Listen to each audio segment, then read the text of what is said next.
Chapter 1, My child, if you don't leave, I'll give you $1 billion. No, $2 billion in the old Pendleton estate. Augustus Pendleton sat on a rosewood chair in the main hall, pleading with the young woman before him. But Clarissa Quinn, sitting opposite him, simply shook her head and pushed the enormous check back. Grandfather, I'm sorry. Our agreement was for 6 years. The time is up and my debt is paid. It's time for me to go. Her voice was soft, yet unwavering. Seeing that Clarissa's mind was made up, Augustus could only sigh. It's been hard on you all these years. Before you leave, you can ask me for anything you want. Clarissa was silent for a long moment before she finally spoke. I want you to approve of Adrian and Ivy being together. You asked me to get close to Adrian to make him forget Ivy. But now, 6 years have passed, and you've seen it for yourself. Perhaps true love simply can't be broken. Hearing this, Augustus sighed again, his eyes filled with exhaustion and helplessness. Fine, I'm old. I won't meddle in the affairs of you young people anymore. Let them do as they please. As for the divorce, child, you should bring it up with Adrian yourself. Clarissa nodded, bowed respectfully to the old man, and then rose to walk toward the main gate. After getting into the car, she took one last look back at the old estate. The first time she had come here was to repay a debt of gratitude. She was a child from an orphanage and should have dropped out of school like the others. But she was lucky enough to be noticed by Augustus Pendleton. With the Pendleton family's funding, she was given the chance to get an education. She was gifted and hardworking, skipping grades all the way to earning her PhD from Harvard at the tender age of 22. The year she completed her studies, she came to the Pendleton estate to thank Augustus in person. But he sat before her, his face weary, and made a request. Child, the Pendleton family doesn't lack for money. If you wish to repay me, then agree to one request. From this day forward, for the next 6 years, get close to the heir of the Pendleton Corporation, bear him a child, and make him forget his sister. It was then that Clarissa learned that Adrian Pendleton, the heir to the Pendleton Group, was in love with his adopted sister, Ivy. He was even willing to give up his position as heir to defy convention and be with her. He had always been the most qualified heir, one of heaven's favored sons, yet he was being so rebellious for a woman. The entire Pendleton family was frantic. To crush the idea, they had sent Ivy abroad. But after that, Adrian had fallen into a deep depression, drinking his days away. To repay her debt, she had agreed. Afterward, she began to pursue Adrian relentlessly, playing the part of an obsessed admirer. She finally succeeded in marrying him and even bore him a child. For 6 whole years, she had been diligent and uncomplaining. But recently, after Ivy returned to the country, all of his buried love was instantly rekindled. Even their son, Leo, who was often taken to see Ivy, had grown fond of her and started to resent his own mother. So, he had never mentioned that one true love, but he had never forgotten her either. Fortunately, from now on, none of this would have anything to do with her. The Pendleton family had only bound her for 6 years, and the child had been born. She was finally free to leave. Her wandering thoughts snapped back to the present. As her gaze returned to the car's interior, she saw an out-of-control truck hurtling toward them. A series of crashes followed. Bang the moment weightlessness took over, her forehead slammed into the hard car seat. Excruciating pain flooded her senses. Clarissa's vision went black, and she lost consciousness. When she woke again, the pure white ceiling and the pungent smell of disinfectant told her she was in a hospital.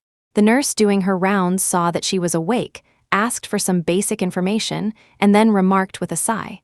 You're incredibly lucky, just a mild concussion. We had over a dozen patients from that pileup on Ocean Drive, and you're the only survivor.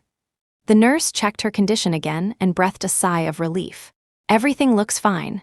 Just have a family member come over to sign the papers, and you'll be good to go.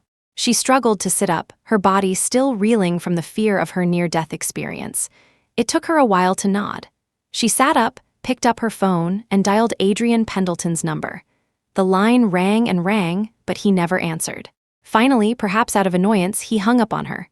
Once, twice, 3 times, Clarissa called over a dozen times, but he never picked up once.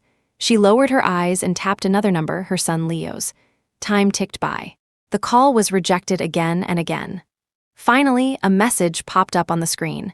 Can you stop bothering me? I'm busy with something important. By the way, make some chicken soup at home. The impatient tone, the commanding attitude.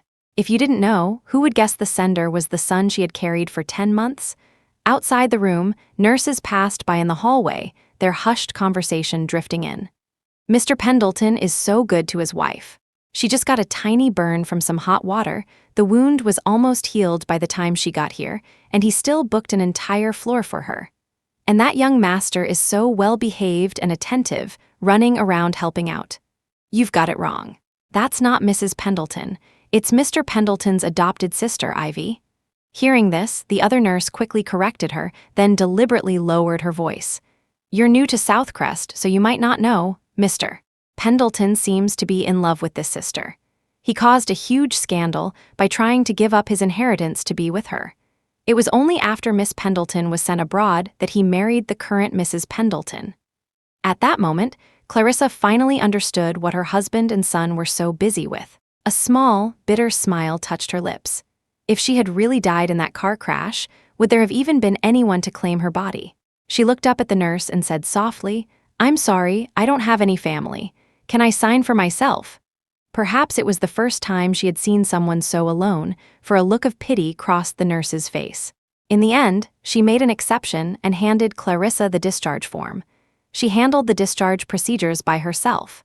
As she went to pick up her medication, she passed a room from which familiar voices emerged. Clarissa instinctively glanced inside and saw Adrian and Leo standing by Ivy's bedside, their faces showing a tenderness and obedience she had never seen before. She watched them silently, her expression unreadable, as if the people inside were not her husband and son. After a moment, she tore her gaze away and walked off without a second glance. Back home, Clarissa pulled a divorce agreement from a drawer. In the space for the final signature, the name Adrian Pendleton was written in a fluid, elegant script. For a second, she saw him as he was when he signed it all those years ago. His eyes were distant, looking at her without a trace of emotion. "Clarissa Quinn, I know you're crazy about me, but I love someone else. I'm only marrying you because of family pressure. If you ever want a divorce, just sign this, and you can leave at any time." Now, she picked up a pen and, in the space for the wife's signature, she signed her name without a moment's hesitation. Chapter 2, the final stroke of her pen had just landed when the door was suddenly pushed open. She turned to see Adrian standing in the doorway, holding Leo's hand. Father and son were dressed in matching small and large black, tailor-made suits, their tall, handsome, and distinguished figures looking as if they were cast from the same mold. "Why did you call so many times? Where's the soup? Isn't it ready yet? All you do at home is a little housework. Can't you even handle that?" Leo's face was a mask of impatience. Clarissa didn't bother to argue about his attitude, replying calmly, "It's warming in the kitchen." Having gotten his answer, he didn't linger. He let go of Adrian's hand and hurried to the kitchen. Adrian stepped forward, his tone cool. "Leo is still young. I'll have him correct his attitude in the future." Clarissa paid his words no mind. Leo was, after all, the child she had carried for 10 months and struggled to bring into the world. In the past, though his attitude toward her had been distant, he would at least call her Mom. But ever since Ivy's return, who knew what she had said to him? Now Leo was convinced she was the villain who had torn him and Ivy apart. His attitude had plummeted, and he refused to even look her in the eye, let alone speak to her properly. "That won't be necessary," she said, shaking her head. After a long pause, she looked at him calmly. "Adrian, I've already signed the divorce papers. I don't want the child and I don't want any money. I'll be gone once the 1-month cooling-off period is over." Before her words could fully register, Leo came running back, joyfully hugging a thermos, his anxious voice completely drowning out the end of her sentence. "Dad, let's hurry and go see Aunt Ivy. She must be so scared all alone in the hospital room." It was as if Adrian had just snapped back to reality. He looked at her and asked faintly, "What did you just say?" "I didn't hear you." He said it so matter-of-factly. Clarissa looked at him, and an image of him just moments before, his eyes unfocused, his thoughts clearly a million miles away, floated through her mind. So he hadn't been listening to her at all. So, even though he was home, the only person on his mind was Ivy, in the hospital. At this thought, she didn't say another word, just shook her head and spoke softly. It was nothing. He didn't care anyway. Whether he knew she was leaving or not no longer mattered. Clarissa watched as the two figures, one large and one small, gradually disappeared through the door. She made no move to stop them. Their absence lasted for several days, which gave Clarissa some free time. She used this period to submit an application to the National Research Institute. As a genius who had been awarded a doctorate at 22, she would have become a pillar of the nation if she hadn't married to repay a debt. After all, several of her classmates from that year had since won Nobel Prizes. Now that her debt was paid and she had no other family, she only wanted to fulfill the ambition she had left unfinished. A few days after she submitted her application, her phone suddenly rang. She picked it up to see an unfamiliar number. The voice on the other end was filled with surprise and excitement. Clarissa quickly recognized it as a former classmate. "Clary, are you really coming back? Everyone in our circle has heard the news you were the most talented among us back then, and you just suddenly vanished. The professor used to lament what a waste it was. Now that he's heard you're returning, he's been too excited to sleep for days. We're all so happy for you." It looks like the entire academic world is in for a shock. She heard the teasing in his tone and smiled faintly, a genuine smile that had been absent for a long time. "Don't worry. From now on, I'm dedicating all my time to academia. As for everything else, I don't want any of it." Before she could finish, the door was pushed open, and the voices of Adrian and Leo rang out in unison. "Don't want what?" Chapter 3, startled that they had returned so suddenly and overheard her phone call, Clarissa's heart leaped. She instinctively hung up the phone before turning to face them, hiding the flicker of surprise in her eyes, her expression as placid as ever. "It's nothing. I was just tidying up and found some things I don't use anymore. I was planning to throw them out in a couple of days. I don't want any of them." Adrian still found it strange. His eyes bored into her, as if trying to drill a hole through her. But she remained unruffled, showing no sign of guilt. He finally lowered his gaze, concluding he must have been overthinking it. "Why are you back?" Having dispelled their suspicions, she subtly changed the subject. At her question, Leo didn't hold back, immediately starting to complain and give orders.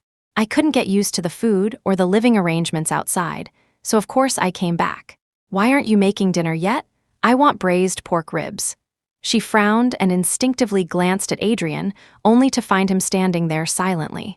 But the look in his eyes was clear. He obviously felt the same way as Leo. She pressed her lips together and turned toward the kitchen, a sudden sense of absurdity washing over her. For all these years, she had been a nanny and a wife, personally taking care of the father and son, afraid of doing anything wrong that might displease them.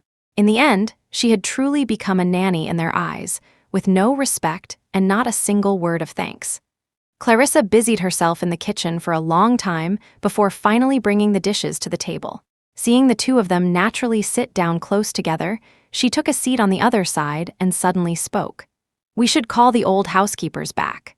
When Clarissa and Adrian had first moved into this villa, there were many servants. But their cooking never suited his taste, and in caring for him, they were never as attentive as Clarissa.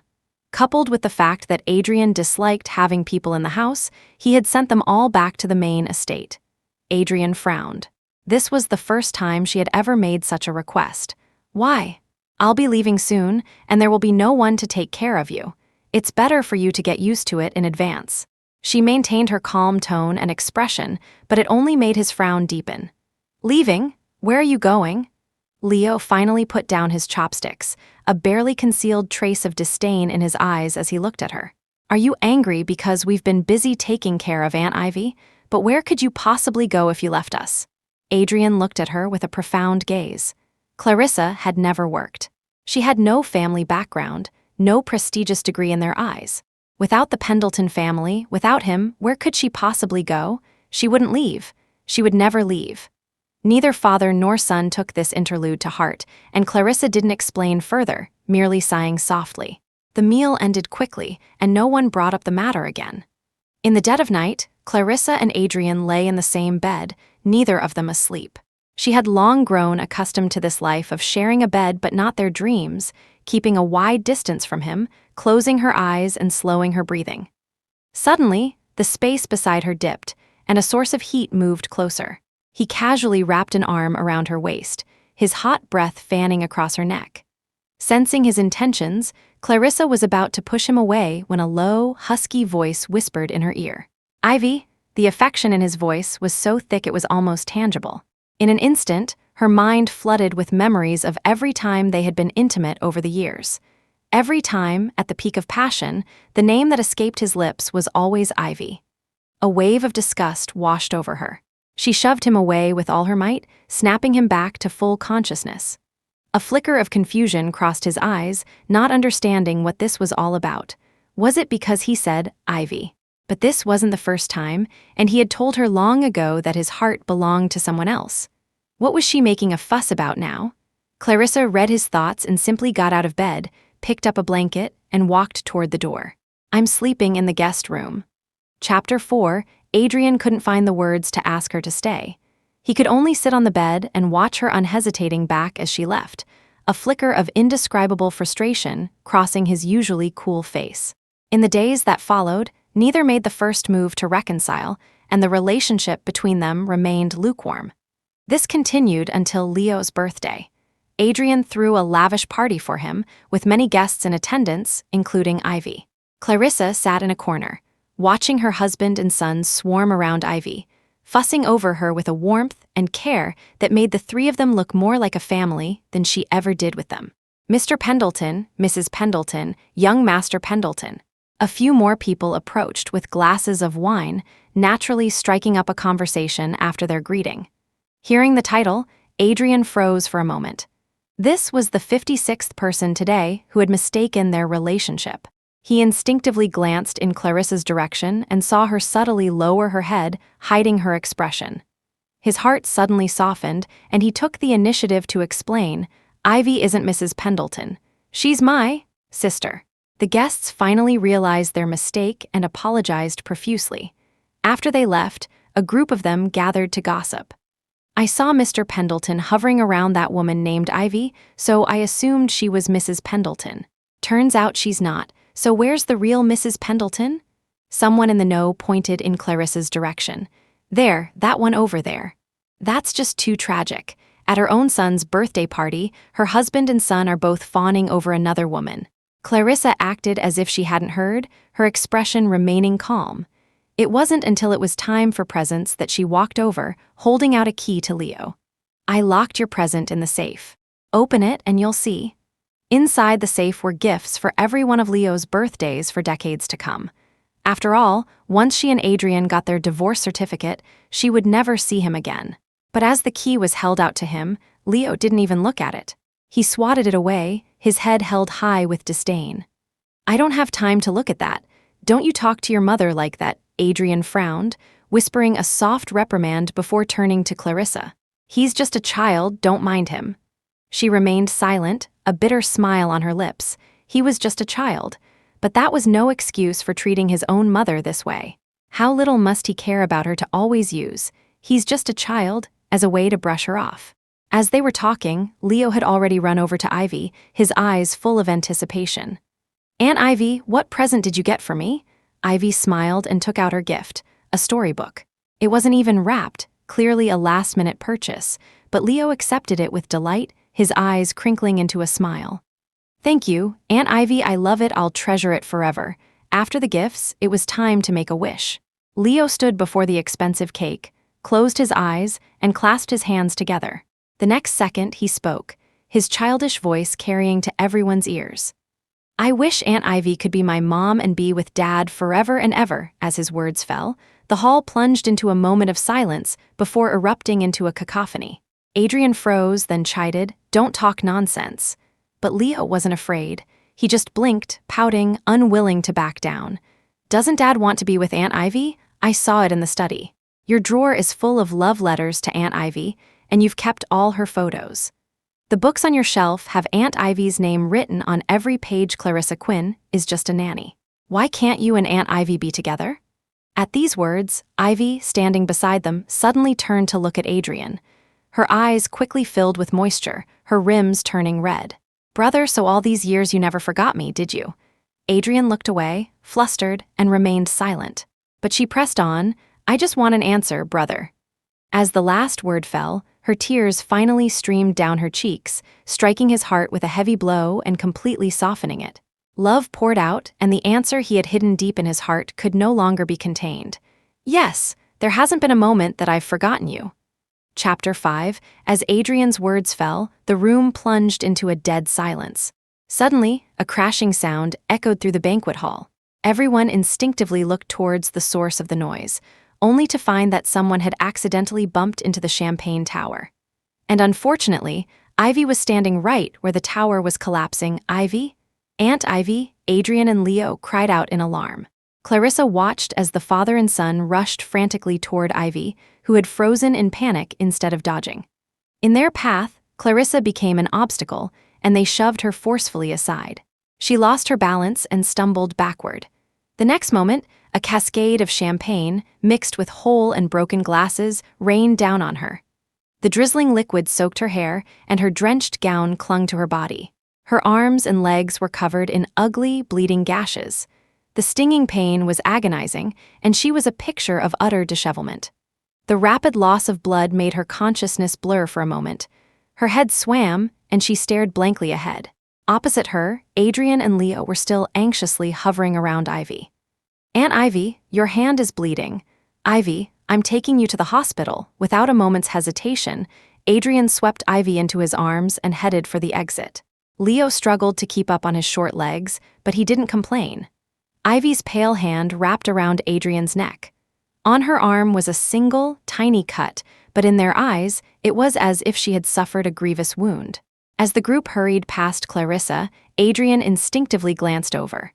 When he saw the cuts, big and small, covering her body, he finally remembered that he had just pushed someone. He paused for a fraction of a second, looked at her, and said without a hint of apology, I have to get Ivy to the hospital first. As for your injuries, you can take a taxi and get them checked out yourself. Clarissa opened her mouth, but before she could say a word, Adrian and the others had already left the hall.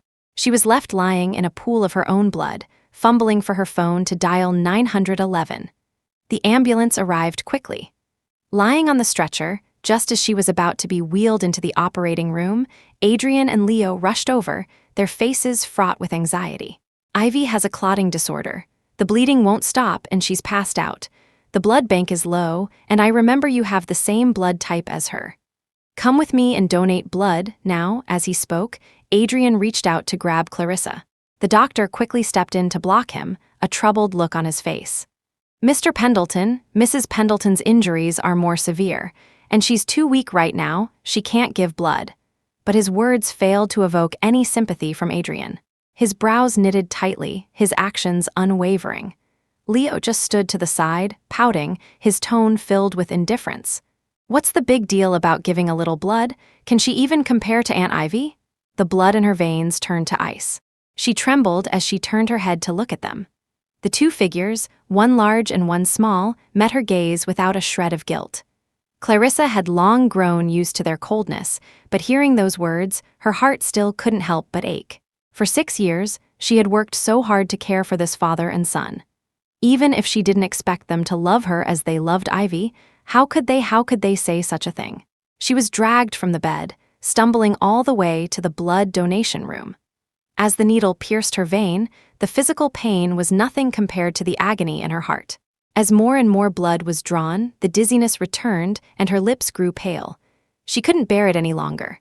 As she tried to stand and leave, a shadow fell over her, and a hand pressed down hard on her arm. Turning her head, she saw Adrian and Leo pinning her arms down on either side. Just a little more. It'll be safer for Ivy. Adrian's voice had barely faded when Leo's followed. Draw as much as you can. We have to make sure Aunt Ivy is safe. Chapter 6, their faces were etched with worry and anxiety for Ivy, completely ignoring Clarissa as they urged the nurse to draw more blood. Already injured and weak, Clarissa finally couldn't take it anymore and fainted. When she woke up, Adrian and Leo were, for once, sitting by her bedside.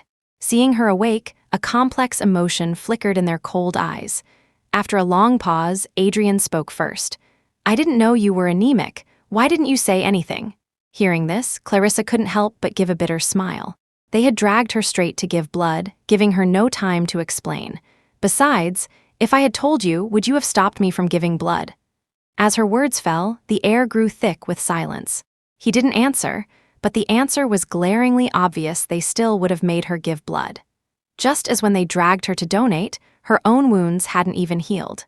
The doctor had tried to reason with them, reminding them that she was too weak and unsuitable for donation. And what had been their response then? "I'm sorry about this time. Whatever you want, I can give it to you." His thin lips moved, his usually cool voice finally tinged with some guilt, no longer as harsh as before. Clarissa closed her eyes and replied in a hoarse voice, "What I wanted most, I've already gotten." Adrian coughed lightly, his expression turning a little unnatural at her words. She was puzzled for a moment, then, seeing his face, it dawned on her. In his mind, Clarissa was still the woman who loved him to death, who would do anything for him, just to get a second glance. To him, what she wanted most was naturally him and their marriage. But only she knew she wasn't talking about that. She was talking about freedom. He hesitated for a moment and was about to say something more when a nurse pushed the door open. "Mr. Pendleton, Miss Pendleton is awake." Hearing this, Leo couldn't sit still. He immediately stood up and started urging Adrian on. "Dad, let's go. She's fine now. Why are we still here? Look at her, her face is all rosy. What's wrong with her? She's just faking it to get sympathy. Let's go see Aunt Ivy. Aunt Ivy hates pain, and she lost so much blood. She must need us right now." Leo kept tugging at his sleeve. Adrian sighed and got up. He stopped at the door, turned back to look at her, and said with a hint of helplessness, "I'll be back to see you later." With that, he turned and left without looking back. Adrian and Leo, who had said they would be back later, never returned. As Clarissa lay resting, her phone buzzed with a notification. She opened it to see a picture sent by Ivy. In the photo, Adrian was holding a bowl of porridge, lifting a spoonful to Ivy's lips, his eyes filled with a tenderness so deep one could drown in it. In another photo, Leo was sitting at the foot of her bed, obediently massaging her legs. "You saw what happened at the birthday party.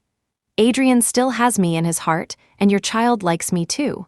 You're just a nanny, so you should hurry up and make way." The provocative words met her eyes, but failed to stir any emotion in her. After a pause, Clarissa typed a few words and sent them back. "Don't worry. Soon, I will give them all to you." "What do you mean?" The reply from the other side was quick, but no matter how many more questions she asked or how many messages she bombarded her with, Clarissa ignored her. A few more days passed, and Clarissa's body fully recovered. The day she was discharged, Adrian came to pick her up. Discharged with her was Ivy. After completing the paperwork, as they were about to get in the car, a man and a woman happened to be leaving the hospital at the same time, heading for the car parked next to theirs. After placing their luggage in the back seat, the man first opened the front passenger door, then gave an exaggerated bow. "The wife's special seat, please. Get in." The woman playfully slapped his arm, but her eyes were clearly filled with delight. Who wouldn't like such blatant favoritism? Adrian had clearly heard the exchange, and his hand, which was opening the passenger door, hesitated for a moment. Ivy walked up with a grin, took his free hand, and glanced at the open car door, her posture intimate and natural. "Brother, did you open this for me?" Chapter 7. He nodded, but his gaze uncontrollably drifted towards Clarissa on the other side. A whirlwind of thoughts churned in his mind. He had imagined all sorts of reactions from her. Would she be angry, sad, or both? He had considered many possibilities, but he had never imagined that she would so calmly open the back door for herself. It was as if she hadn't heard the "wife's special seat" comment at all. Perhaps it was because when they married, he had told her he loved someone else. And Clarissa, loving him so much, had been obedient and compliant all these years, never fighting for anything, never expecting to receive anything from him. Just like now, knowing his heart was with Ivy, she wouldn't insist on occupying the role of his wife in front of others. But for some reason, in that moment, Adrian felt a strange, unsettling feeling. "Oh no, brother, I think I left my necklace in the hospital room. It's very important, the one you gave me for my 18th birthday. Just as Clarissa was about to get in the car, Ivy spoke up with feigned distress, successfully diverting the attention of both Adrian and Leo. Hearing this, Adrian turned and walked back into the hospital. "I'll go find it for you. You wait here." Leo, seeing him go first, quickly followed. "Dad, I'll go too." As their figures disappeared into the crowd, Ivy turned back to face Clarissa, her chin lifted high, her tone dripping with disdain. "You certainly have a lot of patience, still not willing to leave after all this." Clarissa Quinn, if I were you, I'd tuck my tail between my legs and get lost by now. Clarissa had no time for her theatrics and no desire to listen to her nonsense. She didn't even spare her a glance. But this attitude only fueled Ivy's anger. Harsh words tumbled out one after another. Clarissa continued to ignore her until a sharp slap echoed in the air. She turned to see a fresh handprint on Ivy's face. "Clary, what happened between my brother and me is in the past. If you don't like me, can't I just stay out of your sight from now on? Why did you have to hit me?" The next second, Adrian and Leo rushed back like a storm, shoving Clarissa violently to the ground. Seeing Ivy's tear-streaked face, Leo was furious. He ran over to the fallen Clarissa and, raising his hand, delivered several sharp slaps. "Just because we took a little of your blood, you have to get revenge on Aunt Ivy like this. You're so wicked." Clarissa hadn't expected Leo to suddenly attack and was caught off guard. He must have truly hated her, for he put all his strength into those slaps, leaving her head spinning and her cheeks burning with a fiery pain. "Leo, that's enough." Only after Leo had vented his anger did Adrian coldly stop him. When he looked at Clarissa, his eyes were glacial, devoid of any emotion. She couldn't tell if her face or her heart hurt more. When she finally collected herself enough to explain, her voice was hoarse. "Adrian, Leo, I didn't hit her. There are security cameras here. If you don't believe me, you can go and see for yourselves." But neither father nor son paid her any mind. They helped Ivy into the car, one on each side, and drove off without even checking if Clarissa had gotten in, leaving her abandoned on the spot. Watching the car speed away, kicking up clouds of dust, she let out a self-deprecating laugh. When it came to Ivy, how could she have even thought to explain? She had been too naive. When Clarissa got home, the house was empty. It was obvious Adrian and Leo had gone to Ivy's place. Looking at the lifeless villa, she glanced at the calendar and remembered that in 3 days, the divorce cooling-off period would be over. She could finally, completely, leave them behind. From then on, the sky was the limit for the bird to fly, the sea vast for the fish to leap. She and they would have nothing to do with each other ever again. On the 3rd day of the countdown to her departure, Adrian and Leo did not return. Instead, Clarissa received a video. In the video, Adrian, who had never touched a kitchen utensil, had personally cooked a full table of food. The usually spoiled Leo was personally peeling fruit and feeding it to Ivy. In her 6 years of marriage to Adrian, this was the first time she knew he could cook. The first time she knew Leo could be so obedient as to peel fruit for someone. She turned off the video, took off the wedding ring she had worn on her ring finger for 6 long years, and pulled out Leo's scribbled childhood drawings from the nightstand. She threw them all into the trash. On the 2nd day of the countdown, Clarissa received a second video. In the video, Adrian, Leo, and Ivy stood in a sea of purple lavender. Adrian's eyes were brimming with unconcealable love. "Ivy, you said you liked lavender, so I planted this field for you with my own hands. Do you like it?" Chapter 8, she nodded shyly. Beside her, Leo tugged at her dress and held up a purple wreath. "Aunt Ivy, I picked the prettiest lavender and spent a long time weaving this wreath for you." Clarissa calmly watched the video. She then gathered all the gifts she had ever given to Adrian and Leo from various corners of the house. They were covered in dust, and many had never even been opened. She threw them all into the fire, letting them burn to ashes. On the final day of the countdown, Clarissa received a 3rd video. In the video, Adrian and Leo were at an auction, spending a fortune on Ivy. Whatever Ivy fancied, no matter how expensive, Adrian would bid for it. When Ivy so much as frowned, Leo would rush to warm her hands and feed her fruit. In the eyes of the father and son, there was only her.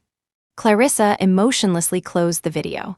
She then went out and collected her divorce certificate. When she returned, she erased every trace of herself from the house. On the day of her departure, Clarissa packed all her belongings. Just as she was about to leave, Adrian and Leo suddenly pushed the door open. The first thing they said upon their return was to demand an apology from her. "Today is Ivy's birthday. You hit her last time, so you should go and apologize."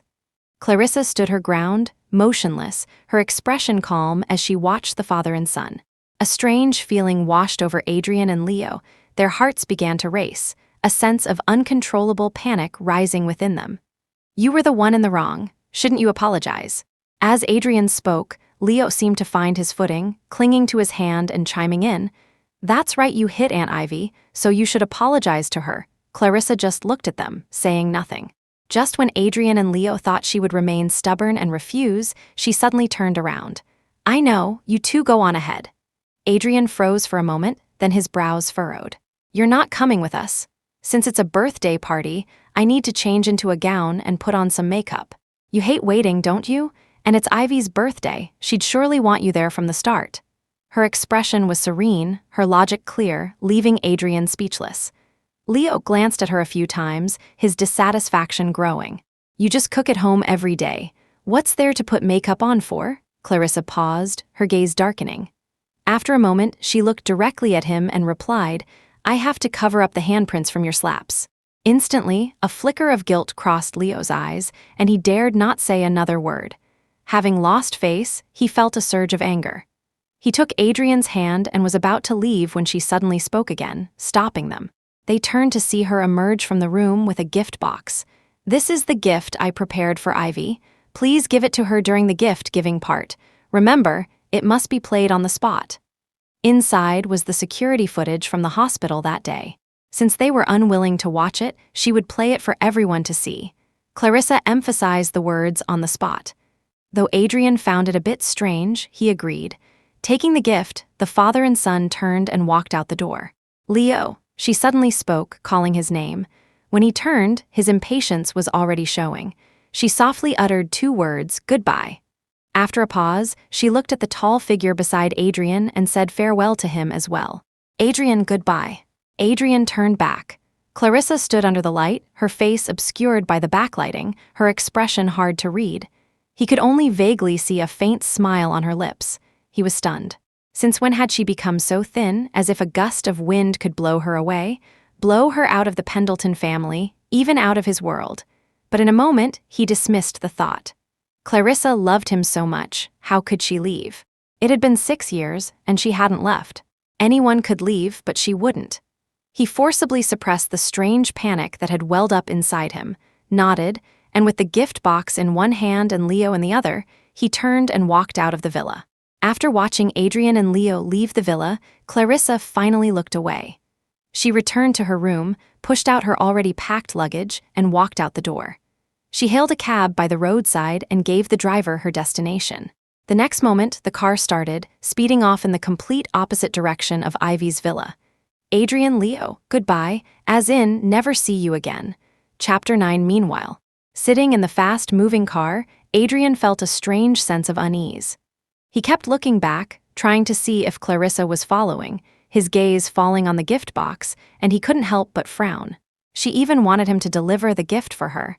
Just how late was she planning to be? Wasn't it just changing clothes and putting on makeup? Did it really need to take this long? He began to search his memory, trying to recall how long it used to take her to get ready to go out, thinking that if it usually didn't take this long, then she must be trying to avoid apologizing. He wouldn't let her get her way. But as he thought back, it seemed that in their 6 years of marriage, she had rarely worn makeup. Perhaps it was, as Leo said, that she spent her days at home cooking and taking care of them. Or maybe it was because she herself didn't care for dressing up. He really couldn't remember how long her makeup took. The car finally stopped. Leo, having waited for a while and seeing no movement from Adrian, fumbled to open the car door himself and jumped out. Seeing that Adrian still hadn't moved, he couldn't help but climb back in and tug at his sleeve. Dad, we're here, we need to go find Aunt Ivy. After calling out several times with no response from inside the car, Leo raised his voice, his tone becoming a bit shrill. Adrian finally snapped back to reality. Looking at the villa gate outside the window, he realized they had arrived at Ivy's home. He got out of the car, holding the gift box, feeling a sense of melancholy. Dad, what were you thinking about? You were so lost in thought. Leo took his hand, wrinkling his nose in displeasure. It was only upon hearing this question that Adrian suddenly realized. On the way here, he seemed to have thought of only one person, Clarissa Quinn. She was actually able to make him this unsettled. A strange feeling flickered in Adrian's mind. Seeing him lost in thought again, Leo tugged his hand to show his displeasure. Adrian quickly shook his head. It's nothing. The reply was dismissive, but thankfully, Leo was now completely focused on seeing Ivy and didn't press the issue. But he didn't know why. Ever since seeing Clarissa, his heart had been pounding relentlessly, his mind in turmoil. He felt as if something was being torn from his heart. He wanted to grasp it, but he couldn't. Even when he reached the banquet hall and saw Ivy, this feeling didn't diminish in the slightest. He frequently glanced towards the main entrance, constantly checking the time. The longer it took, the more agitated he became. Ivy noticed his anxiety, but didn't know its source. After thinking it over, it seemed the only possibility left was the most impossible one. A vicious glint flashed in her eyes. Since Clarissa was so stubborn, refusing to step down gracefully after being told so many times, and even dared to use tricks to get Adrian's attention, then later, she would give her another big gift. Ivy looked up, her expression returning to its sweet smile. She walked over to Adrian, holding her dress. "Brother, you seem so unsettled and Clary still hasn't arrived. Is there something urgent she has to attend to? If you're worried, you should go find her. It's okay if you don't stay with me for the birthday party." She put on a display of being sensible and well-behaved, but her tone held an undeniable trace of grievance, making one feel protective and willing to cast aside all other matters. Adrian's heart softened, his expression unconsciously gentling. What could she possibly have going on? It's your birthday. Of course, I have to be with you. Leo also smiled and sidled up to her. That's right, Aunt Ivy. Nothing is more important than your birthday. Don't worry, none of us are leaving today. When that woman gets here, we'll make her apologize to you in public. Although this wasn't the first time Leo had refused to call Clarissa Mom, and it was a result of his own indulgence. For some reason, hearing Leo refer to Clarissa as that woman now sparked a sudden wave of displeasure in Adrian's heart. He was about to reprimand him, but seeing the harmonious picture of Ivy and Leo together, the words got stuck in his throat, making him feel incredibly uncomfortable. After a long pause, he sighed. Let's go to the banquet hall first. Chapter 10, the birthday party soon reached the gift-giving segment. One by one, priceless gifts were presented to Ivy, greatly satisfying her vanity. When it was Adrian's turn, he thought for a moment and decided to present the one Clarissa had given him first. This is a gift from Clarissa for you. She said it must be played on the spot, so let's see hers first. Opening the gift box revealed a small USB drive inside. He took it out and handed it to a servant to play. Ivy didn't stop him. She was also curious to see what new tricks Clarissa was trying to pull under these circumstances. She held her head high, a hint of disdain in her eyes. But when the large screen in the center of the banquet hall suddenly lit up, drawing the attention of all the guests, her expression began to change. The loading bar slowly approached 100%. Not just Ivy, but everyone was curious to see what Clarissa Quinn, the woman who had clung to Adrian Pendleton for 6 years, would show at the birthday party of his true love. Was it a montage of her and Adrian's loving moments? But they had never been loving. Everyone in Southcrest knew the CEO of the Pendleton Group loved his adopted sister. His marriage was merely a union of convenience, or perhaps a sincere blessing. They would likely just laugh at her for pretending to be generous. The long loading time finally ended, and an image appeared on the big screen, looking like it was from a security camera. What is this? It looks like a security video.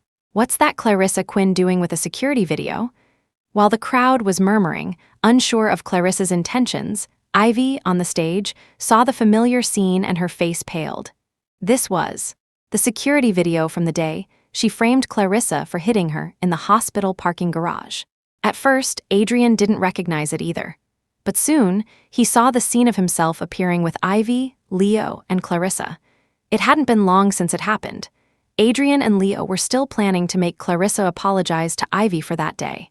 Now, seeing the familiar scene, the father and son instantly understood. Turn it off, now, Ivy suddenly shrieked, grabbing a wine glass and hurling it at the screen. Wait, the servants, startled by her reaction, were about to call someone to turn it off but were stopped by Adrian. Leo also looked at Ivy, confused by her extreme reaction. Neither Adrian nor Leo had ever doubted the truth of that day. In their minds, Ivy was gentle and kind. How could she do something like frame someone else? So, when they saw this video, their initial reaction was still anger. Anger that Clarissa would try to blow the whole thing up and make it public just because they wanted a simple apology. But what good would making a scene do for her? Leo didn't think that far ahead. Though still a bit confused, he patiently tried to comfort Ivy. "Aunt Ivy, don't be afraid. If she wants to make a scene, let her. Does she really think she can ruin your birthday party like this? What a foolish dream since she wants to play it. Let's let everyone see just how wicked she really is." He huffed indignantly, completely unaware that behind him, the expressions of Adrian and the other guests had turned strange. Who would tarnish their own reputation just to ruin a birthday party? Sure enough, the video soon played to the part where Adrian and Leo had left. The camera remained on Ivy and Clarissa. Because of the distance, the sound was a bit distorted, but Ivy's shrill voice was still clearly audible to everyone present. "You certainly have a lot of patience, still not willing to leave after all this. Clarissa Quinn, if I were you, I'd tuck my tail between my legs and get lost by now." Chapter 11. If I hadn't been sent abroad for a few years, do you really think the title of Mrs. Pendleton would have been yours for the taking? Look at your face, look at your clothes. A frumpy housewife, what makes you think you can compete with me? The sharp, provocative words came one after another.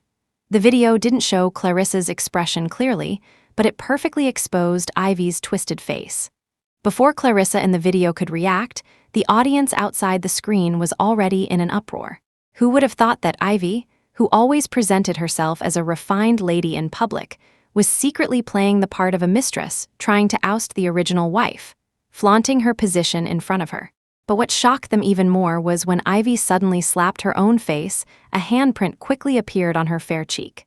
With teary eyes, she looked utterly pitiful as she accused Clarissa of hitting her. The next moment, Adrian and Leo returned. Hearing her words and seeing the mark on her face, they erupted. One shoved Clarissa to the ground, while the other rained a dozen slaps on his own mother's face. Finally, when Clarissa tried to explain that she hadn't touched her and that there was security footage to prove it, the three of them simply stormed off, not one of them listening to a word she said. The murmuring suddenly ceased, and all eyes fell on the trio in the center: Adrian, Leo, and Ivy. As the Pendleton group was the preeminent family in Southcrest, most of the people present represented companies and families that relied on them. They could gossip about the Pendletons' adopted daughter, but they couldn't openly criticize the CEO of the Pendleton Group and its future heir in such a setting. Still, a hint of disdain crept into most of their eyes. They looked down on Ivy for her mistress-like behavior, and they were equally contemptuous of Adrian for striking someone based on one-sided testimony, and of Leo for slapping his own mother over a false accusation. The three Pendletons at the center of everyone's attention were flushed with embarrassment. Adrian, in particular, felt utterly humiliated. He opened his mouth, wanting to say something, but as he scanned the room, his eyes darting back and forth, he still couldn't find the person he was looking for. Then he finally remembered. Oh, right, she hadn't come yet. That's why she had asked him to deliver this gift on her behalf. A wave of boundless guilt washed over him. He stammered, "I didn't know." "I thought it was." Beside him, Leo was already dumbstruck. Leo hated Clarissa, even loathed the fact that she was his biological mother.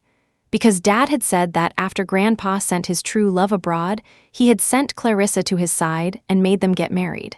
He said he had been forced to marry Clarissa. He said his true love was his kind, innocent adopted sister, thousands of miles away, but their love was not accepted by the world, so he had no choice but to yield. Leo had thought Clarissa was a thief, a robber who had forced her way into his father and aunt's relationship. Without Clarissa, his mother would have been his kind, innocent aunt. But it wasn't until this video was made public that he realized his understanding of good and evil had suddenly crumbled. So that day, she didn't hit Aunt Ivy? He looked up blankly at the man he had always relied on, only to see the same bewilderment in Adrian's eyes. How could this be? How could the truth be like this? Adrian suddenly looked up, his gaze locking onto Ivy, who was trying to slip away unnoticed. As if he had finally found an outlet, all his anger erupted in an instant. "Why did you lie? I trusted you so much. Ivy, how did you become like this?" His face was contorted with anguish. Leo immediately chimed in, "Yeah, Aunt Ivy, why did you lie to us? Weren't we good enough to you?" Seeing them both shift the blame onto her, Ivy's face was a mask of disbelief. But remembering the surrounding guests, she swallowed her anger, and with tears streaming down her face, she sobbed. "No, it's not like that. Listen to my explanation." Chapter 12. Clap, clap, clap. Suddenly, a round of applause echoed from below the stage, startling the guests. They scanned the room, trying to identify who was audacious enough to clap at a time like this. Adrian and Leo were also stunned for a moment and turned towards the source of the sound. A man stood up, his eyes narrowed in a smile, a playful smirk on his lips. His voice was filled with mockery as he spoke. "Well, we should thank this Mrs. Pendleton for treating us to such a good show." Kieran Shaw? Recognizing the man, Adrian's face stiffened, his eyes flashing with even greater anger. In that instant, the emotions swirling in his mind were not just anger at Ivy's deception, but also annoyance at Clarissa for escalating the situation. Why couldn't she have explained it to him in private? Why did she have to choose such a drastic method to humiliate them in public? No one was there to explain it to him. And the others, upon seeing who the speaker was, all had a shared sense of understanding. The Pendleton family had few rivals in Southcrest, but the Shaw family was one of them. Kieran Shaw, in particular, had been at odds with Adrian since childhood, delighting in his rival's public disgrace. Under these circumstances, he was indeed the only one who would dare to do such a thing.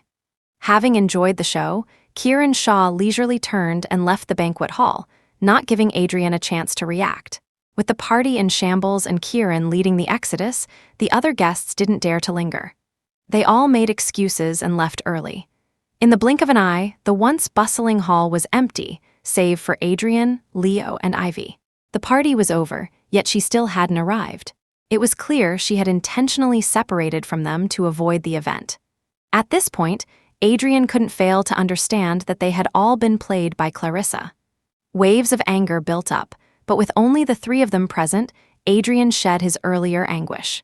A dark look flickered in his eyes. He raised his hand, and a crisp slap echoed through the room. Ivy was caught off guard by the powerful, unreserved slap, her head snapping to the side. After a moment of shock, an even stronger wave of disbelief washed over her. "You hit me. Adrian, you hit me." Tears of grievance welled up instantly. This time, it wasn't an act, it was real hurt.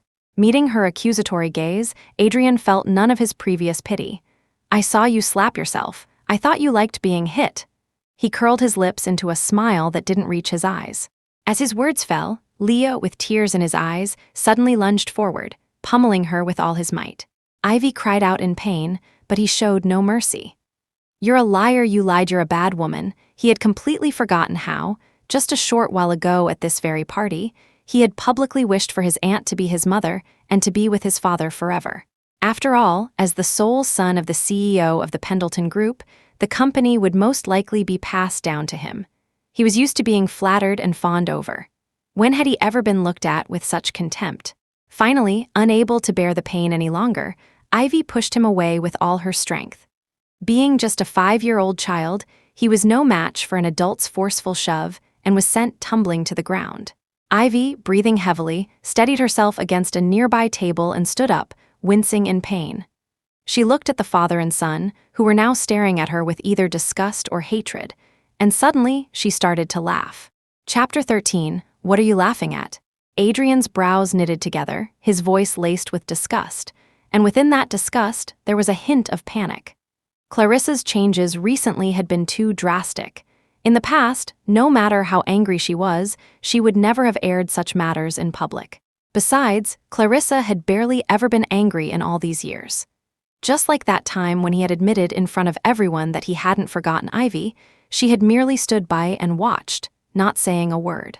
She loved him so much, how could she do something that would tarnish her own reputation? "What am I laughing at?" Ivy saw his frown and laughed even louder.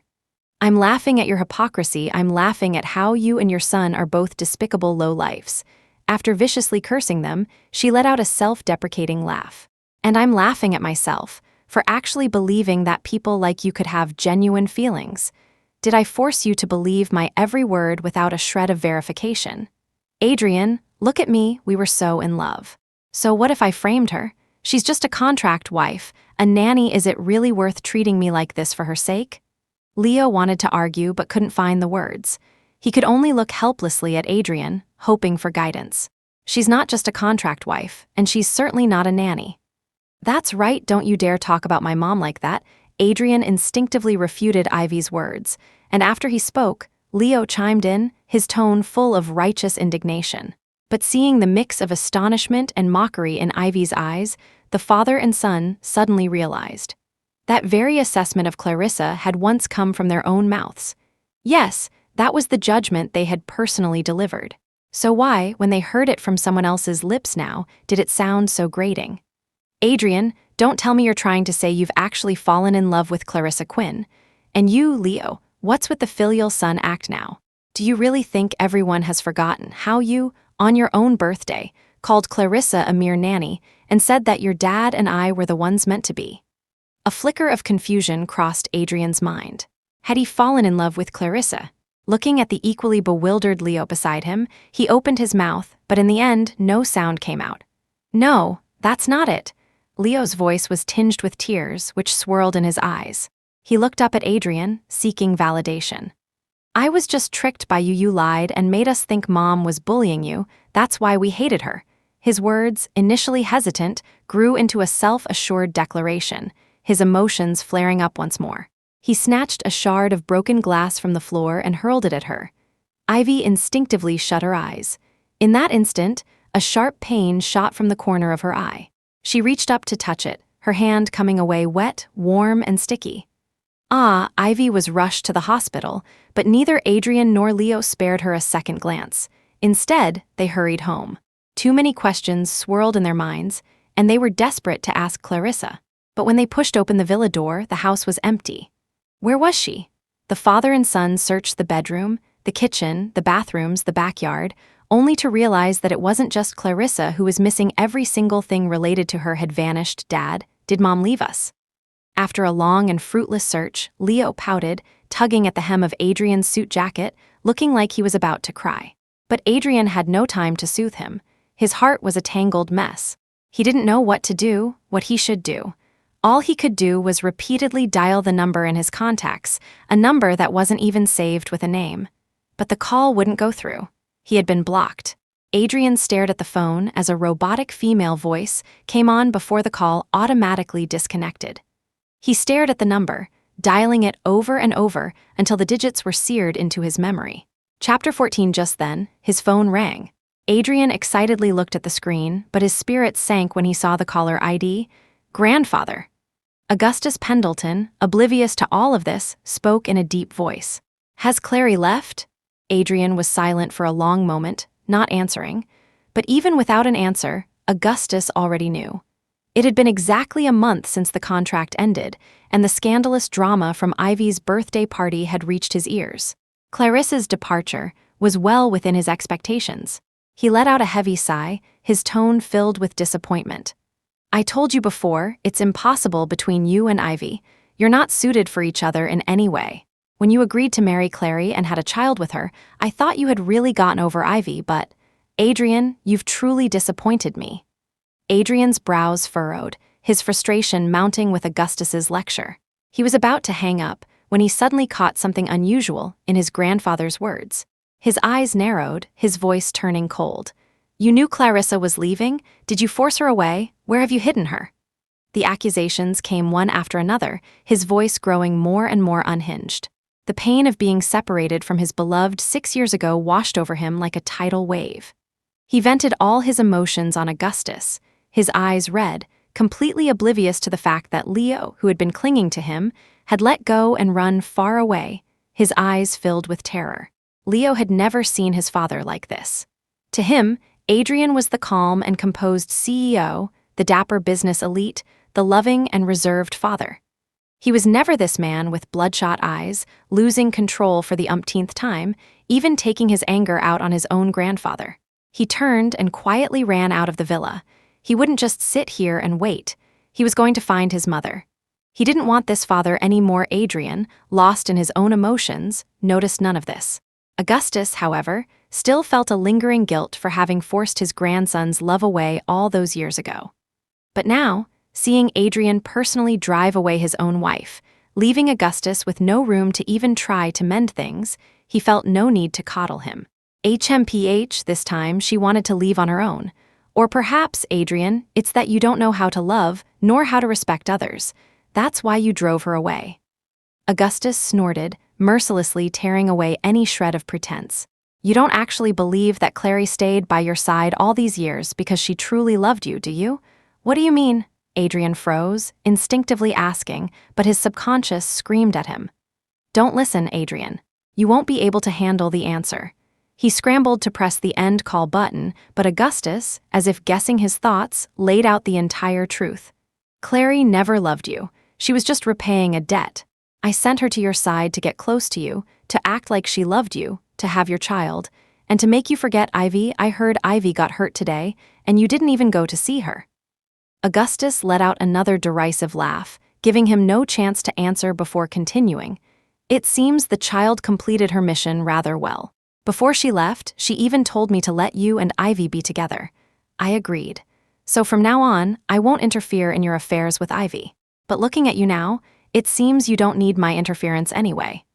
The schadenfreude in Augustus's voice was so thick that Adrian couldn't pretend not to hear it. His face twisted, but he refused to admit defeat, gritting his teeth. "I don't believe you, you're lying." Chapter 15, "Believe it or not, it's up to you." Augustus replied nonchalantly to his words. But it was precisely Augustus's casual attitude that chipped away at his doubt, leaving behind a boundless panic. Clarissa had never loved him. Staring at the thin contract with its black and white terms, the thought struck Adrian like a blow to the head. He felt as if all the strength had drained from his body, his gaze becoming vacant. "Well, are you satisfied with this truth?" Augustus remained seated in the rosewood chair, taking a light sip of hot tea. The rising steam blurred Adrian's expression. He sat there, motionless, like an inanimate object. He was, after all, the grandson in whom he had placed great hopes. Augustus hadn't revealed all this to see him repeat the mistakes of 6 years ago, moping over a woman. He wanted to shock him into understanding that feelings were just external things. What was real could be fake, what was fake could be real. They could exist, but one shouldn't be too stubborn about them. When he spoke again, Augustus's tone had returned to its usual gravity, though a hint of concern could still be heard. "Adrian, it's not that grandfather wants to crush you, but your past actions were too extreme. People must cherish what they have in front of them, whether it's people or things. No one will truly wait for you forever. I kept it from you before because I was afraid you couldn't handle it. But back then, if Ivy had been steadfast in her feelings, instead of panicking and choosing to take the money and flee the country when I told her she would have to give up everything the Pendleton family provided if she insisted on being with you, I could have relented. Just as I'm letting you and her be now, I could have arranged a proper status for her to marry into the Pendleton family. But you are a poor judge of character, even willing to give up your position as the heir to the Pendleton group for a woman like that. And as for that child, Clary, Adrian, if you had shown even a shred of genuine affection for Clary in these 6 years, I don't believe she could have been so heartless as to ignore 6 years of companionship and abandon the child she carried for 10 months. In the end, you failed her. If I were you, the last thing I would be doing right now is wallowing in self-pity. I would be out there, looking for her, explaining and trying to win her back." Leo, hiding by the door, heard every word exchanged between Augustus and Adrian. The long speech was too much for his young mind to process. In the end, only one sentence stuck in his head. "In the end, you failed her. That's why she was so heartless as to abandon the child she carried for 10 months. So it was Dad who had failed Mom. It wasn't like Dad said that if it weren't for Mom, he would be with Ivy now. So all along, he had wronged his mother. He had hurt the person in the world who should have loved him most, all for someone else." Tears instantly filled Leo's eyes. He scrambled to run away, perhaps in such a panic that he forgot he was eavesdropping. As he turned, he bumped into the doorknob. With a click, the door creaked open a sliver. In the study, when Augustus looked towards the door, he only saw a small, dark shadow darting away. As if remembering something else, he sighed and said, "That child, Leo, has learned nothing of manners or filial piety from you. He speaks ill of his mother, and now he's even taken up eavesdropping. From now on, he will live with me. I will teach him myself." Augustus made the decision unilaterally. This time, Adrian had no objections. But as Augustus called for someone to follow Leo, Adrian suddenly stood up and walked out. Chapter 16, 5 years later. At Northwood Airport, Clarissa Quinn, dressed in a woolen coat, her face mostly hidden by large sunglasses that concealed her emotions, walked with quick, alternating steps that betrayed her inner turmoil. Behind her, Kieran Shaw struggled to keep up, dragging a huge suitcase. Hey, wait for me, Clary. Kieran didn't bother to lower his voice. His shout failed to stop the fuming Clarissa ahead, but did make a man brushing past her freeze in his tracks. He whipped his head around, his eyes wide with astonishment, scarcely believing his ears. Was it just the same name, or was it really her? 1,000 thoughts raced through his mind as he instinctively studied the woman's figure. In 6 years of marriage, they had no photos together. The gifts she had once given him, and Leo, had all been thrown away by her. He had searched the entire villa countless times before finally, despairingly, accepting the truth when she left. She had erased every trace of her existence, leaving him with nothing to hold on to. Now, 5 years later, he had almost forgotten what Clarissa looked like. So, when he passed her just now, he hadn't even recognized her. But after hearing that Clary, he was alerted. Looking at the figure again, the more he looked, the more she resembled Clarissa. Joy came suddenly. When he spoke, his voice was momentarily hoarse with disbelief. Clary? Though they hadn't seen each other in 5 years, Clarissa recognized his voice the instant he spoke. Adrian Pendleton, the man who had been her husband for 6 years and had brought her 6 years of a persistent nightmare. She paused slightly. Kieran, dragging the suitcase, caught up. Glancing at the stunned Adrian, he couldn't help but shoot him a dirty look. Before Adrian could react, Kieran had already smoothly wrapped an arm around Clarissa's waist, guiding her towards the airport exit. Clary, don't be mad. I've booked a table at the Fragrant Pavilion. We'll go have dinner later, okay? Hearing the name of her favorite restaurant, Clarissa's anger had mostly dissipated, but she was still feeling a little stubborn, pouting and not giving in, though she didn't push him away, tacitly agreeing to his plan. They both tactfully pretended not to know Adrian and walked away. He hurried after them, only to freeze when he saw the scene. He finally realized, belatedly, that the relationship between the two was clearly not ordinary. He couldn't tell if he was more angry or heartbroken. Before his brain could process it, his body had already made the choice for him. Clary, wait, Adrian had intended to call out to Clarissa, but after shouting, he found the two in front of him walking faster. And in the end, they even started running. He watched as Clarissa and Kieran got into a car in a few steps, without any hesitation. The moment the car door closed, it sped away, leaving him with a mouthful of dust. He dropped his hand helplessly. His phone, still in his hand, buzzed with the confused voice of his business partner. Mr. Pendleton? Mr. Pendleton, are you listening to me? By the time Adrian came to his senses, the call had already been disconnected. He ignored it. His fingers swiped across the screen, dialing another number. Check where Kieran Shaw has been all these years, what he's been doing, and when he got in touch with Clary. Mr. Hughes was initially puzzled as to why Adrian was suddenly interested in Kieran Shaw, but then he heard the latter part of the sentence. His heart skipped a beat, and he quickly agreed. Clarissa's whereabouts were confidential, but Kieran's were not. The trail Adrian had spent 5 years searching for in vain was now, 3 hours later, laid out before him in the documents sent by Mr. Hughes. Chapter 17, Clarissa had met Kieran Shaw 2 years ago. Like the other researchers at the Institute, she spent most of her time immersed in experiments. Only occasionally, when their professor feared they would burn out, would he force them to take a vacation to clear their heads, going so far as to lock the lab doors and windows. Only then would they reluctantly take some time off to travel. The rest of the time, apart from attending award ceremonies, she would never leave the lab. 2 years ago, she had gotten separated from her senior colleagues while on a trip abroad. As she stood waiting for them to return, she unexpectedly ran into Kieran Shaw. He sauntered over, a roguish grin on his face, and froze for a moment when he saw her. Clarissa, seeing him staring at her, immediately became wary. She didn't say much, carefully stepping away. When her colleagues found her, she cautiously mentioned him. Her colleagues questioned him, but his answers were vague. He only said he knew her, but Clarissa insisted she didn't know him. Her colleagues, assuming he was a man with ill intentions, promptly sent him to the local police station. It turned out to be a classic case of no discord, no conquered. Later, when the misunderstanding was cleared up, they began to see more of each other. From the very beginning, he showed a keen interest in her. The professor was happy to see her go on occasional dates with him, even feeling a bit exasperated with her other male colleagues for not stepping up. Kieran managed the pace perfectly, not too frequent to make her feel annoyed, nor too sparse to let her feelings for him fade.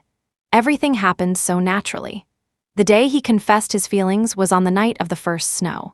Fireworks bloomed, illuminating the night sky and the pristine white snow. There was no jeering crowd. He held a bouquet of flowers and knelt on one knee. In that moment, she felt as if they were the only two people in the world. "Clary, I like you, let's be together." He gave her ample space to refuse, yet there was no lack of ceremony. She looked at him but hesitated to take the flowers. "I've been married. I've had a child." She lowered her gaze, her voice a little hoarse. Kieran understood the unspoken part of her sentence. "Why would you like me?" Before deciding to confess, Kieran had seriously considered this question. Unlike Adrian, Kieran had known Clarissa's true identity from the moment she first appeared by Adrian's side. Not an admirer, not a marriage partner sent by Augustus, but someone who had willingly signed a 6-year contract with the Pendleton family to repay a debt. From a bystander's perspective, he had watched her diligently care for Adrian for 6 years, even bearing him a child, trying her best to be a good wife and mother. Even when he fell in love with his former adopted sister again and was repeatedly framed, she never seemed to think of leaving. He had thought she had truly fallen in love with Adrian. At that time, he felt a sense of pity, and perhaps envy that Adrian had a grandfather who considered everything for him and a wife who loved him. It wasn't until the fiasco at Ivy's birthday party that he realized he had been narrow-minded all along. When they met again, she had shed the silence and submissiveness she had when she was with Adrian. Just standing there was enough to draw attention. He was attracted to her, drawn to her, and his interest grew. Now he was certain of his feelings.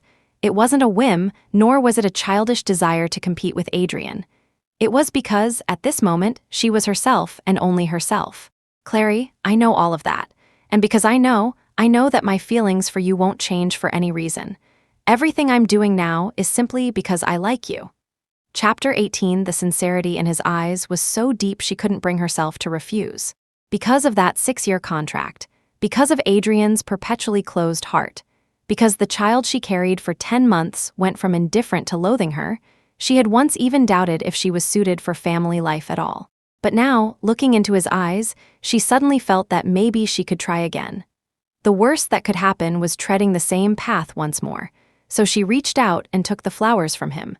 99 red roses, even more dazzling in the snowy night. A smile graced her lips, a smile that momentarily dazed him. Everything fell into place so perfectly. She accepted his confession, and they became a legitimate couple. From then on, wherever she appeared, he was always by her side. And today happened to be the first anniversary of Clarissa and Kieran's relationship.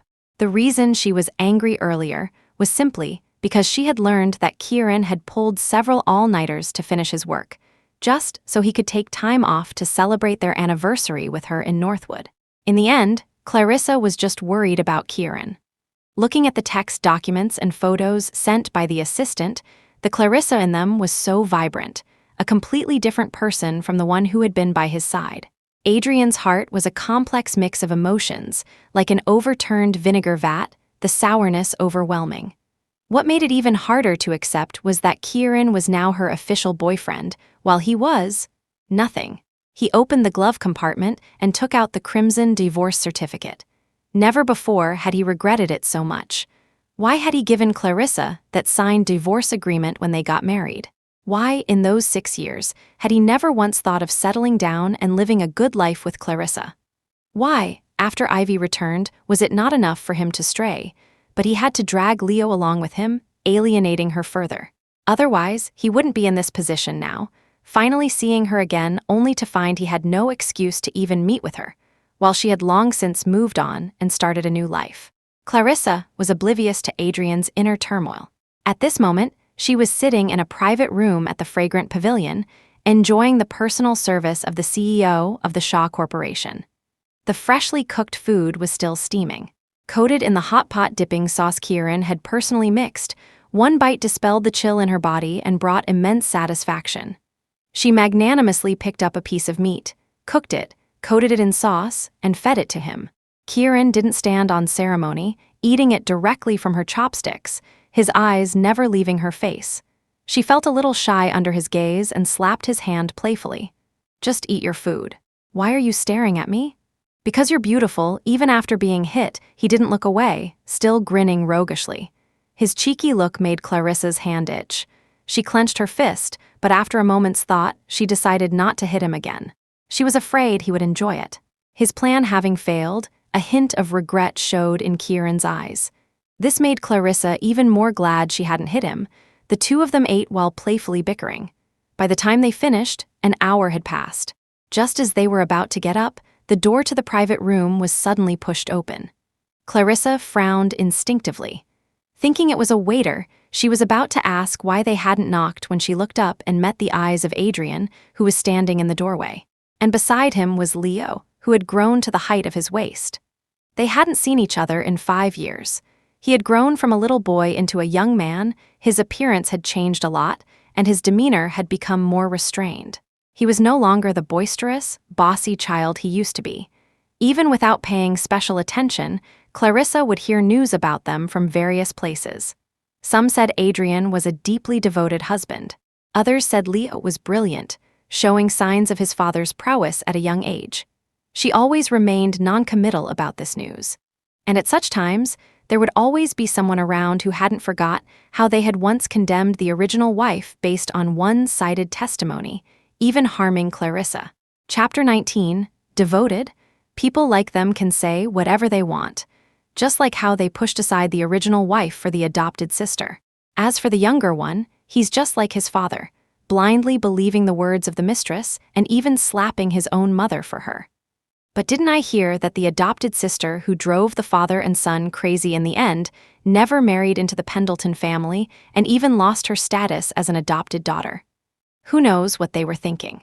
They drove away the original wife to be with that person, and then when she finally did as they wished and stepped aside, they kicked the other one out too. But in the past, seeing them was always through a screen. Now, face to face, Clarissa finally had a real sense of the passage of time. So, Leo had already grown so much. Kieran saw her distraction, squeezed the hand he was holding, and shifted his position from across the table to her side. He wrapped his other arm around Clarissa's shoulder, pulling her closer. The series of movements was overtly possessive. When he looked up again, his eyes were full of challenge. Clarissa didn't stop him. Instead, she withdrew her gaze from Leo and snuggled closer to Kieran.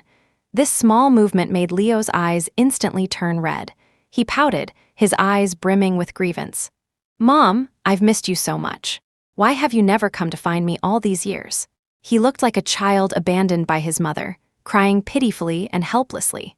The passers-by quickly noticed the commotion and turned to look. Adrian, keenly aware of the stares, led Leo into the private room and closed the door behind him, shutting out all the prying eyes. As soon as Leo entered, he instinctively tried to rush towards Clarissa but was swiftly intercepted by Kieran. Hey, what do you think you're doing? You can talk, but keep your hands to yourself. She's my mom, what right do you have to stop me from getting close to her?" Leo glared at him, his voice full of righteous indignation. Ever since he found out Clarissa's whereabouts, he had rushed to Northwood without stopping, afraid that if he were any slower, he would lose her again. After 5 years with Augustus, he had learned many things, mastering the arts of hiding and pretending. Just as he had pretended to be obedient to trick Augustus, he then took his men and a private jet straight to Northwood. Along the way, Leo had imagined many scenarios of their reunion. He thought Clarissa would regret leaving him, that she would still be angry, and that if he just apologized properly, she would forgive him. But none of that happened. Clarissa remained where she was, subtly avoiding his approach, and then slowly shook her head. "I'm not your mother, Leo. Have you forgotten who the mother you personally chose was?" Leo's face instantly turned pale. Adrian quickly stepped forward and took Leo's hand, his voice tinged with disapproval. "Clary, I know you're angry with us, but the child is still young. He was immature and said and did some wrong things in the past, but isn't the most important thing to learn from one's mistakes? Why must you say such hurtful things to a child?" Clarissa finally looked up, meeting his eyes for the first time since their reunion. "Mr. Pendleton, we are divorced. Our relationship is not close enough to be on a first-name basis. In the future, you should call me Miss Quinn. Otherwise, my boyfriend might get jealous." She drew a clear line between them with her detached and distant attitude. The casual mention of boyfriend was like a heavy hammer, striking his heart fiercely. It wasn't that Adrian had just found out about their relationship, but the impact of a text document couldn't compare to hearing it from her own lips. Her expression was indifferent. For a fleeting moment, he was taken back to their past, only the roles were reversed. Back then, he was the one in the position of power. Chapter 20. Back then, Adrian had been just as dismissive, rejecting her at every turn. In the face of a Clarissa who wanted no wedding, no honeymoon, only a marriage certificate and a ring, he had arrogantly presented a pre-signed divorce agreement, telling her, "I know you like me, but my heart already belongs to someone else. I'm only marrying you because of family pressure. I've already signed this divorce agreement. Whenever you want a divorce, just sign it, and you can leave at any time." He had been so brazen back then, likely never imagining that one day he would be the one begging for reconciliation. Times had changed, and he was finally experiencing what she must have felt back then. At this thought, Adrian let out a self-deprecating laugh. No, that wasn't right. Why would Clarissa have been sad then? Divorce was such a hassle. She had only signed the contract and come to his side to repay the Pendleton family's kindness for funding her education, linking her fate to his. By giving her the freedom to leave, she must have been happy. Adrian opened his mouth, his throat feeling dry and constricted. 1,000 words were left unspoken. After all, from the very beginning, she had already excluded him and Leo from her world. "Mom, do you really not want me anymore?" Leo, still unwilling to give up, pressed on. But Clarissa was already growing weary. She took Kieran's hand, stood up, and tried to walk past them. The next second, Leo threw himself at her legs, clinging on with both hands and feet, and burst into loud sobs. "Mom, I know I was wrong, it was my fault before, I'm sorry. Mom, please give me another chance, okay? I can swear, I'll listen to you from now on, I'll be a good son to you. Don't abandon me, please." Adrian also quickly blocked her path, his eyes turning red. "Clary, it was my fault. I failed to recognize my own heart, and took advantage of your love to hurt you again and again. No, not love. I only found out later from grandfather that you only came to my side to repay a debt." He fought back tears, his eyes welling up. "Clary, Leo and I both know we were wrong. Can you forgive us? Give us another chance to start over. This time, you don't have to love us. As long as you're willing to come back to us, Leo and I will do anything you say." Leo nodded vigorously in agreement. "Mom, the safe you gave me 5 years ago, I found the key later. I've seen everything inside. There were numbers on them. Those were the birthday presents you prepared for me in advance, right? I've been very good, I only open one each year. You can't bear to part with me either, right? Come back to us, please." He blinked his big, sad, and pitiful eyes. Hearing Leo mention the safe, Clarissa was momentarily stunned.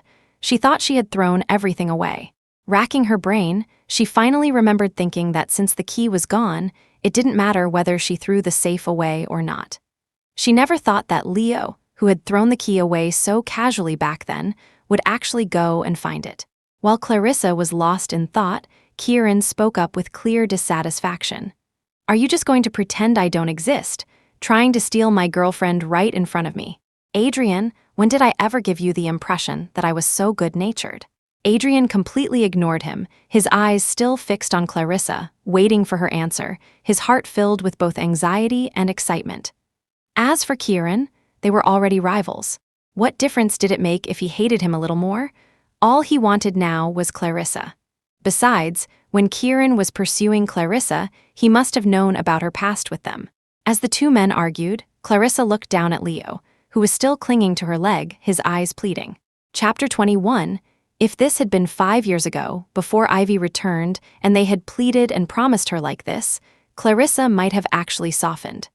But now, after everything she had been through, she no longer held them in that most important place in her heart. Family was important, but she herself was more important. "No one in this world is obligated to wait forever for you to repent. Before I am a mother, I am myself." Clarissa gently pried Leo's hands off her leg and shook her head, as if speaking to him and also answering Adrian. "I lost myself for a long time. Now, not only have I found myself, but but I've also found a partner who is a perfect match for me. Why should I give up my current life and my boyfriend just because you've had a change of heart?" Clarissa left with Kieran. Adrian wanted to follow, but a call from Augustus suddenly came through. "Mr. Han couldn't reach you and called me. Adrian, who taught you to lose your composure over personal matters and stand up a business partner." It was only then that Adrian remembered he was in Northwood on a business trip. If the collaboration with M Tech Group went smoothly, the Pendleton family could successfully enter the Northwood market, and their business empire would reach a new level. And now, he was long past the appointed time. He was silent for a moment, watching as Clarissa and Kieran's figures receded into the distance until they were completely gone. A wave of intense unwillingness surged within him. Leo looked at him, his eyes full of confusion, as if asking why he wasn't chasing them. "Is Leo with you now?" Augustus's tone shifted, suddenly asking about Leo. He grunted in affirmation, not bothering to hide it. After all, Leo had used Augustus's private jet to get to Northwood. It would be simple for him to find out. "You saw her, you brought the child, and what did she say? What do you plan to do now?" His voice was tinged with displeasure, directed not only at him and Leo, but also at Clarissa. "Adrian, I sent her to get close to you to make you forget Ivy, not to make her the next Ivy. Do you understand?" The meaning behind Augustus's words was clear. If Adrian continued to let personal matters interfere with business, Augustus couldn't guarantee that he wouldn't intervene again. "Don't you dare bully my mom." Leo's sharp ears caught the last sentence. As the great-grandson raised by him personally, he quickly understood the implication and became agitated. "HMPH, if you value Clarissa so much, the best thing for you to do right now is not to talk back to me, but to come back immediately. And tell your unreliable father to stop confusing his priorities." Adrian frowned, his tone full of disapproval. "You were the one who said I should go find her, explain things, and apologize." Why was he now being accused of not knowing his priorities? What was trivial, what was important? What could wait, what was urgent? Why did his whole life have to revolve around the company? Why could Augustus send away the person he loved whenever he pleased, force him into a marriage, tell him not to be dejected, and command him to handle business instead of trying to win back the woman he loved? "I said that then to stop you from wallowing in misery." Augustus was furious. He never thought that after 5 years, his words of encouragement would be thrown back in his face. "Adrian, don't forget. You are the CEO of the Pendleton Group. Your every action represents the company." For the first time, Adrian was so firm in his conviction, even more so than when he had declared he would give up his position as heir to be with Ivy. "I told you long ago, I can give up this position." That sense of powerlessness rose in his heart again. For the first time, Augustus began to wonder where his upbringing had gone wrong to produce such a stubborn, single-minded grandson. After a long silence, he suddenly laughed. "You think I can't do without you, don't you? Fine. If you want to walk this path to the bitter end, I won't stop you. But you will send Leo back to me before the day is over." The threat was clear, but Adrian felt as if he had been granted a pardon. He let out a long sigh of relief. "I'll have him sent back right now." Chapter 22. The next morning, Clarissa woke up from her sleep and habitually checked her phone for the time. The next second, a flood of missed calls inundated her phone, so many that it lagged for a moment. She instinctively thought something had happened at the Research Institute and hastily got up, washed up, changed her clothes, and was about to run out the door. "What's wrong? Why the rush?" Kieran, wearing an apron, came out of the kitchen upon hearing the commotion. Seeing her flustered state, he looked puzzled, but didn't forget to hand her the warm glass of milk he had set aside. "Have some of this to tide you over. I just saw a ton of missed calls. I think something's wrong at the institute. I need to go check." She took the milk with her messy hair and took a sip, explaining in a muffled voice. After she spoke, she suddenly realized something was off. This apartment was right near the institute. If there was an emergency that required so many calls, they probably wouldn't have waited for her to wake up naturally. Her colleagues would have likely come knocking on her door, not just given up after she didn't answer. The tension in her nerves suddenly eased. She let out a long sigh of relief. Now that she was calm, she had time to see who had been calling her. Seeing her like this, Kieran chuckled, guided her to a chair at the dining table, and brought her a plate of fried eggs. "Since it's not the institute, you can eat while you check." The missed calls were not from the same number, but each one had called many times. She didn't know if it was a prank or if someone really had an emergency. She opened her text messages, and her screen was filled with a long string of red notifications. Each one contained a short, simple sentence. "Leo is missing." Upon seeing the message, Clarissa's mind went blank. Missing? What did that mean? But it was these messages that gave her a clue about the missed calls. Adrian. She quickly scrolled to the first number and dialed back. As soon as the call connected, she asked, "What's going on?" A wave of bitterness washed over Adrian, but he didn't dare to delay, explaining everything from the beginning. "Grandfather told me to send Leo back. I put him on the plane, but Carlson said." He waited for a long time, but Leo never arrived. Then he saw the other bodyguards who were escorting Leo run out, saying Leo had been kidnapped. "Clary, I'm sorry, I failed to protect our child." Adrian's heart was a tangled mess. He didn't know if he should be furious at whoever dared to kidnap Leo right under his and Augustus's noses, or sad that the only thing that could make Clarissa contact him now was Leo's kidnapping. She frowned, a sense of annoyance creeping in. Leo was kidnapped. Kieran sat down beside her with another plate of breakfast, just in time to hear Adrian's voice on the phone. After a moment's hesitation, he asked, "Is it in Southcrest? Do you need my help?" It wasn't that he had the leisure to meddle in the Pendleton family's affairs, but he could see that Leo was, after all, the child Clarissa had carried for 10 months. She might be heartbroken by his past actions and might not forgive him for his apologies, but she wouldn't be able to stand by and do nothing when Leo's life was in danger. She was, after all, only human. She couldn't be completely ruthless. "Thank you." But before Kieran could even begin his investigation, Adrian received a message from an unknown number. The message was brief. "I have Leo. If you want him alive, meet me at Disintegration tomorrow at noon. If you dare to call the police, I'll take him with me to the grave." A single sentence made Clarissa's heart leap into her throat. A kidnapper who demands no money? What else could they want? Chapter 23, Clarissa and Kieran flew back to Southcrest overnight. The next day, at noon, they arrived at Disintegration on time. The water in the harbor was calm. The large ships were already out at sea, leaving only a small boat tethered to the dock, bobbing on the surface. On the boat were two figures, one large and one small, clearly the kidnappers they were looking for. And the person who had kidnapped Leo was someone all three of them, Adrian, Clarissa, and Kieran, recognized in an instant. "Ivy," they all cried out in unison. Adrian's brow furrowed deeply, his voice sharp with impatience.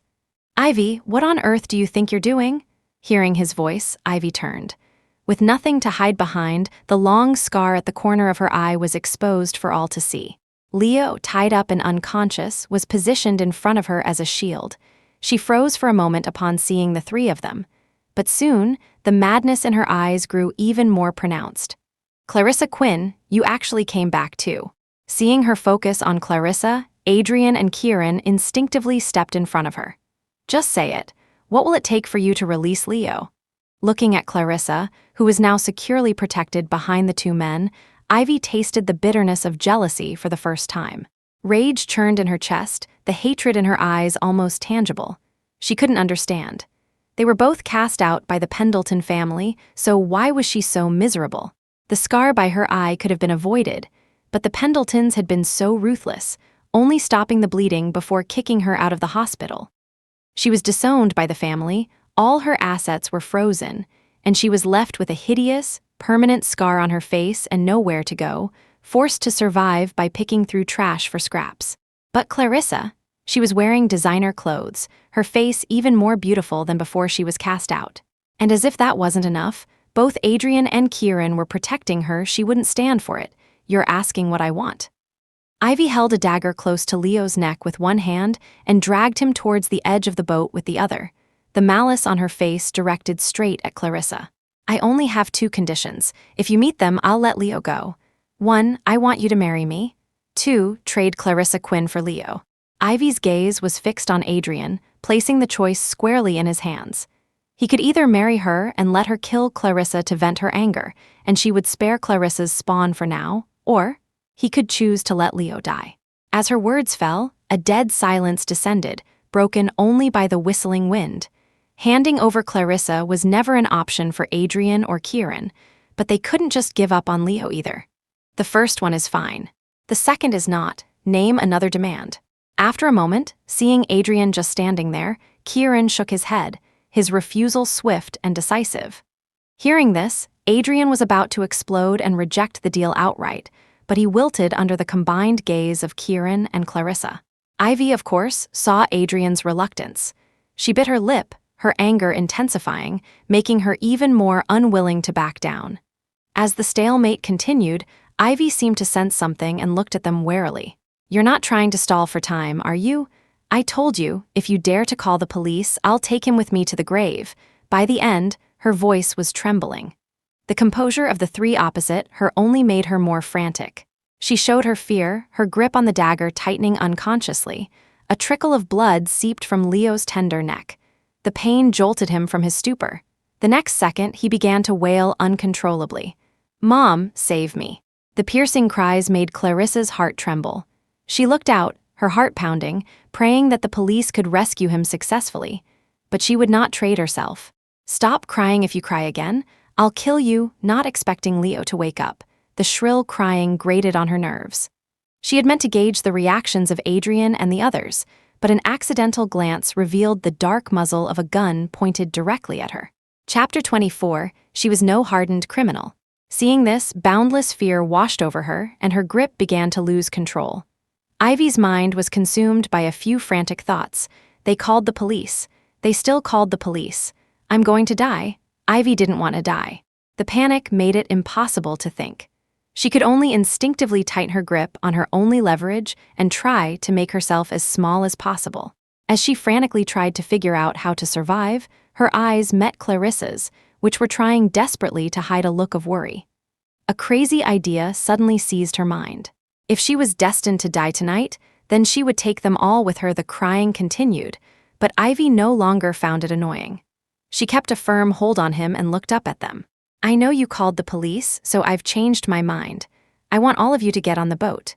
When we reach a safe place, I'll leave on my own." Perhaps because she had made her decision, Ivy's mind had never felt so clear. After a moment's hesitation, Adrian was the first to step forward. Clarissa and Kieran followed close behind. She was protected between the two men, her eyes on Ivy, who was trying to use Leo to shield herself on the water. A sense of foreboding crept over her. As they got closer, that feeling grew stronger. Finally, as they reached the edge of the dock, she suddenly tugged hard on Kieran's sleeve. "I have a feeling. Her plan is more than just escaping." As her hushed words fell, Adrian stepped onto the boat. The next second, Ivy lunged without warning. A sickening squelch echoed as the sharp dagger plunged into Adrian's throat. Then, bang, a gunshot rang out. Clarissa instinctively turned her head, but her eyes were covered by a pair of cool, large hands. Kieran's trembling voice reached her ears. "Don't look." 3 consecutive splashes echoed, and the crying abruptly stopped. The police and rescue teams who had been lying in wait swarmed the area in an instant. A few more splashes followed. When Clarissa finally pulled Kieran's hands away, all that was left on the small boat was a pool of bright red blood, and the rescue divers, tethered to safety lines, repeatedly descending to search for the 3 who had just fallen into the water. "Leo, Clary," before she could finish her sentence, a tightness seized her chest. Her vision suddenly went black and her body went limp, collapsing. The last thing she heard was Kieran's fading cry of alarm. When Clarissa woke up again, it was 2 days later. The pungent smell of disinfectant made her feel disoriented for a moment. She could barely remember the last time she had been in a hospital. She flexed her fingers slightly, and Kieran, who had been holding her hand and keeping vigil by her bedside, was startled awake. The television on the wall was broadcasting the latest news. The headline at the bottom read in large letters, "Former PNDLETON ADOPTED daughter, harboring resentment after being cast out, plots revenge. PNDLETON Group's CEO and son both drown." Kieran followed her gaze and, seeing the report, quickly changed the channel. He flipped through several channels, but they were all broadcasting the same news. He sheepishly turned off the TV, annoyed at himself for not having done it sooner. "It has nothing to do with you," Clarissa said, shaking her head. "When it came down to it, This whole affair had nothing to do with Kieran from start to finish. Ivy's resentment was the seed sown by Adrian and Leo themselves. Now that they had reaped the consequences, they could blame no one. After a moment of silence, she looked up, her voice still weak. I want to go see them. With death, all ties are severed. From now on, for them, it was dust to dust, ashes to ashes. All debts of gratitude and grievances were settled, all love and hate scattered. Clarissa was not able to see Adrian and Leo one last time. Augustus Pendleton stopped her outside the funeral home. His eyes were clouded as he waved them away. Go back, just go back. The white-haired man had buried the black-haired. He didn't know whether to resent the tangled web of love and hate that had led to the deaths of the younger generation, or to resent himself for being too old-fashioned, for pushing everyone to this tragic end. The night was long. Fireworks bloomed in the city sky. This new year did not belong to them. The end